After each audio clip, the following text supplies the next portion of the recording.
Mira, tenemos al teléfono al médico psiquiatra Jorge Ochoa. Él es especialista en salud mental. Jorge, ¿cómo estás? Buenos días. Gracias por contestar el teléfono del buenos días a todos. Estamos hablando de este parricidio. Nos despertamos todos muy conmocionados con esta madre que le quitó la vida a sus 3 hijos de 11, de 12, de 14 años a la 1 de la mañana. Llegó el papá a ver toda esta escena muy brutal que estamos hablando. Nosotros, doctor, decíamos, nos queda grande, pero sí lo único que estamos seguros es que es un tremendo tema de salud mental y por eso también quisimos llamarlo a usted para que nos ponga un contexto. ¿Y qué le parece esta situación con la que nos hemos despertado muy conmovidos todos los chilenos? Buenos días. Hola, buenos días a todos y a los Buenos días. televidentes. Bueno, es un hecho realmente lamentable, o sea, siempre la pérdida de una vida, imagínate acá en este caso, niños, esta madre también, es realmente lamentable, es la evidencia de que seguimos llegando tarde en salud mental, no estamos haciendo muy bien las cosas, pero por otro lado también, tal cual lo plantean ustedes, el desafío para los equipos de salud mental hoy día es mucho mayor, porque el contexto en que estamos viviendo está desencadenando una serie de cuadros, bueno, y ya ha salido mucho en los medios de comunicación también el tema de que la pandemia COVID Rago hizo esto.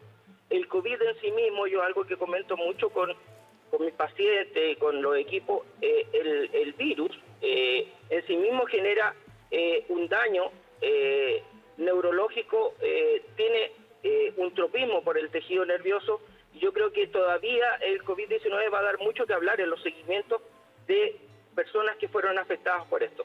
Una de las cosas es el síndrome long COVID, que ya ha habido incluso personajes públicos que se han visto afectados por este síndrome, que también va asociado a sintomatología psiquiátrica, como cuadro de desánimo, abatimiento. Entonces estamos viviendo un mundo que es muy desafiante, en que aparecen ahora este tipo de pandemias, y tal como plantean ustedes, tenemos que, de alguna manera, desde el punto de vista de la prevención, educar a nuestros hijos para enfrentar este mundo que es cambiante y muy desafiante, y entregar herramientas. Eso implica un cambio de modelo educacional muy profundo, y yo creo que en Chile estamos atrasados.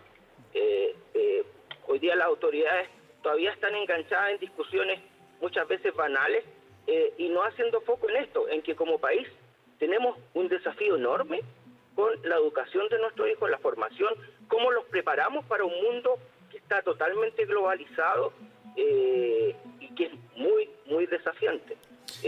Ahora, lamentablemente en este hecho particular, lo más probable que haya ocurrido es que este síndrome que se da en el suicidio de crepuscularización, en que uno no ve ninguna salida, emocionalmente está cubierto por una angustia tremenda y esta desesperanza, que es la que acompaña frecuentemente en los actos suicidas. ¿Síndrome crepuscular, y este doctor? tipo de actos parricidas también. ¿Eso se llama, para que explique un mejor, el síndrome crepuscular? Sí, los cuadros crepusculares son alteraciones cualitativas de la conciencia, en que hay una emoción que a uno lo toma muy fuerte, y esa emoción domina todo el espectro y la forma de ver el mundo y de sentirse uno en el mundo. Por ejemplo, en crímenes a veces pasionales, todo, la emoción intensa es la rabia. De hecho, la angustia o el temor también, que muchas veces uno puede sentir a veces en la calle caminando solo a determinada hora, te puede llevar también a tener una emoción y estar tan tomado por esa emoción de angustia y temor que a veces una sombra, parece alguien que te va siguiendo, o un ruido se parece amenazante. Eso tiene que ver cómo nuestro estado emocional puede alterar nuestra percepción y la forma de vivir el mundo. En el caso de la depresión, cuando uno llega a estos estados, es la desesperanza, la pérdida de vitalidad y esa angustia enorme de enfrentar la vida, la que a veces a uno lamentablemente lo lleva a tomar ese tipo de decisiones. Estamos conversando con el doctor Jorge Ochoa, es médico psiquiatra, experto en salud mental. Doctor, hemos comentado acá durante esta mañana que entendiendo y respetando los derechos de un paciente, ¿no? Respecto a su situación. Se habla en este caso de una persona que habría estado con un tratamiento por una depresión, un tratamiento que al parecer habría sido dejado de lado. ¿Se puede entender desde esa perspectiva los hechos, tanto el asesinato de los hijos como la propia decisión de la madre de suicidarse? Mira, generalmente es muy difícil que uno como profesional pueda dar opinión de un caso en particular sin conocerlo y sin ser el tratante. Claro. Lo que sí puedo decirles es que en algunos casos en que se da este tema de que el padre o la madre termina con la vida de sus hijos y luego se quita la vida, eso se habla en la literatura del suicidio altruista y el homicidio altruista, que es que aquel padre que piensa, y por este mismo estado en que está teniendo una visión de la realidad totalmente alterada, piensa que lo mejor para sus hijos es morirse con él, o sea, no quedar sufriendo en la vida. Entonces por eso se llama parricidio altruista y uno también se termina quitando la vida. Doctor, gracias por ponernos un contexto, porque insisto y reitero, a uno como periodista le queda grande un caso como este en términos psiquiátricos, por supuesto, y por eso queríamos conocer un poquito más una mirada profesional. Gracias por tomar contacto con nosotros y volvemos nosotros contigo, Simón, que estás en el edificio donde ocurrieron los hechos.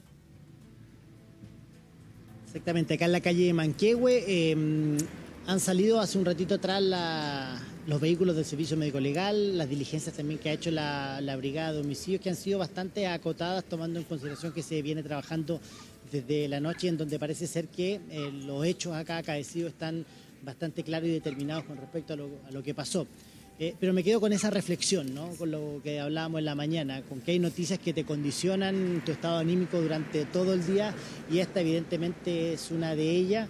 Hemos tratado de hablar desde la empatía, desde tratar de explicar lo inexplicable, de salir un poco más allá del gran titular de la crónica roja de este crimen que se cometió acá en la comuna de Las Condes.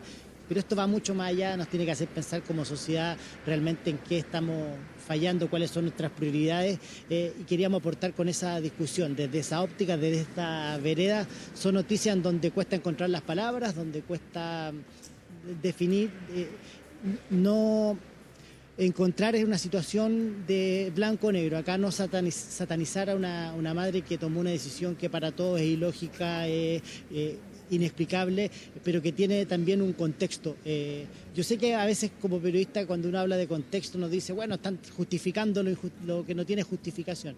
Pero es relevante poner todos los elementos sobre la mesa. Estamos hablando acá de una persona que estaba en un tratamiento de salud mental que estaba inconcluso, que no se terminó, que fue dejado, y ya sabemos lo que pasa cuando una enfermedad nos ataca con un remedio adecuado. Acá hay un padre que queda devastado. Como sociedad también tenemos, creo yo, una responsabilidad. El Estado en todas sus definiciones, desde el más grande hasta el municipal, tienen acá un rol de acompañamiento, lo propio con la familia y con una comunidad.